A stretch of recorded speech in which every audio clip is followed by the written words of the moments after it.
रोशनी मध्यम है। खिड़की से चांद की हल्की सी रोशनी अंदर आ रही है। बिस्तर पर बैठी है, आंखों में आंसू, हाथ कांप रहे हैं। अबू के गुस्से की आवाजें अभी भी इसे याद आ रही हैं। आहिस्ता आहिस्ता खुद से, मैंने ऐसा क्या किया कि अबू मुझे यूं कैद कर दे। दरवाजे पर हल्की सी दस्तक। अंदर आती है नरमी से, बेटा रो मत, तुम्हारा दिल कमजोर होता है। माँ के कंधे पर सर रख देती है। मेरी पढ़ाई, मेरे ख्वाब, सब खत्म हो जाएंगे। नहीं बेटा, अल्लाह कोई रास्ता जरूर निकालेगा, मगर इस रात की हर उम्मीद बुझती हुई लग रही थी। दीवार पर घड़ी की टिक टिक चल रही है। डेनिश बिस्तर पर लेटा है मगर नींद कोसों दूर। वो की मुस्कुराहट, इसकी आंखें, सब याद कर रहा है। डेनिश सोचते हुए, अगर मुश्किल में है तो मुझे ऐसा क्यों लग रहा है कि मैं सांस भी नहीं ले पा रहा। वो उठकर खिड़की के पास जाता है, गहरी सांस लेता है, चांद को देखते हुए खुद से कहता है, डेनिश मुझे कल इससे बात करनी ही होगी। अगर वो यूनिवर्सिटी आई तो। चाय की कप रख रही है। अबू अखबार पढ़ रहे हैं मगर आंखों में सख्ती कायम है। परेशान नजरों से को देख रही हैं। को यूनिवर्सिटी जाने दें, पढ़ाई बहुत जरूरी है। अबू हाथ से अखबार बंद करते हैं। अबू सख्त लहजे में, और मैंने फैसला कर लिया है, ये कहीं नहीं जाएगी, बस घर में रहेगी। का हाथ कांप जाता है। चाय का कप तकरीबन गिरने लगता है। वो बमुश्किल संभालती है कि मुस्तकबिल के दरवाजे एक एक करके बंद होते जा रहे थे। क्लास में सब अपनी बातों में मसरूफ हैं। डेनिश मुसलसल दरवाजे की तरफ देखता रहता है।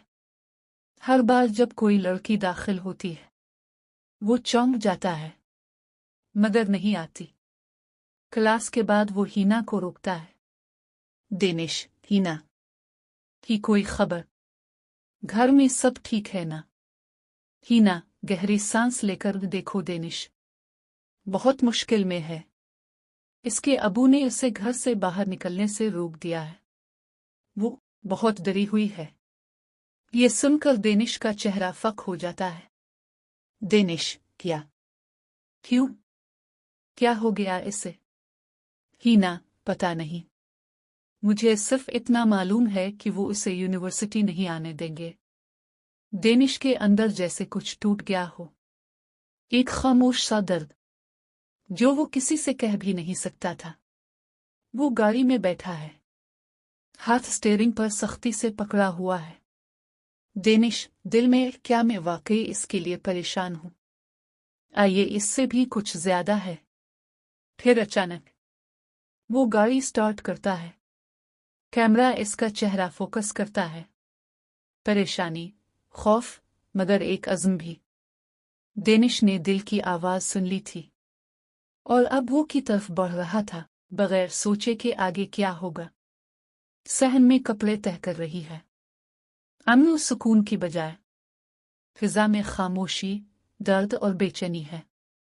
आती है, पास बैठ जाती है। बेटा, मैं हर वक्त दुआ करती हूं कि अल्लाह तुम्हारे लिए आसानी करे।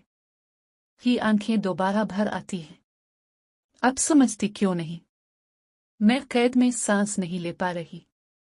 मेरी दुनिया राग गई है। की भी आंखें नम हो जाती हैं। माँ बेटी दोनों एक दूसरे का हाथ पकड़ लेती हैं। डेनिश आहिस्ता आहिस्ता गाड़ी से निकलता है। घर को दूर से देखता है।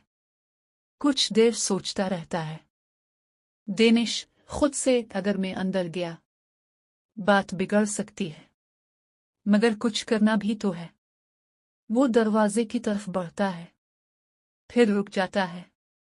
वो जेब से एक छोटा कागज निकालता है। लिखता है, I hope you are fine डी। वो चट को दरवाजे के नीचे रखकर खामोशी से चला जाता है। बाज औकात मोहब्बत की पहली निशानी सिर्फ फिक्र होती है। शाम को दरवाजा खोलती है। चट इसके पैरों से लगकर एक तरफ हो जाती है। वो चट उठाती है। पढ़ते ही इसकी सांस थम जाती है कि आंखों में पहली बार खौफ के साथ एक हल्की सी खुशी, एक सवाल और एक नया एहसास जन्म लेता है दिल में। डेनिश, उसे कैसे पता चला मैं ठीक नहीं? जिंदगी की सबसे खूबसूरत चीजें अक्सर खामोशी से दिल में जगह बना लेती हैं। आबू कमरे में बैठे हैं, इजाफी संजीदगी, फोन कान से लगा हुआ है। घर का माहौल सख्त है। किचन से चुपचाप देख रही है।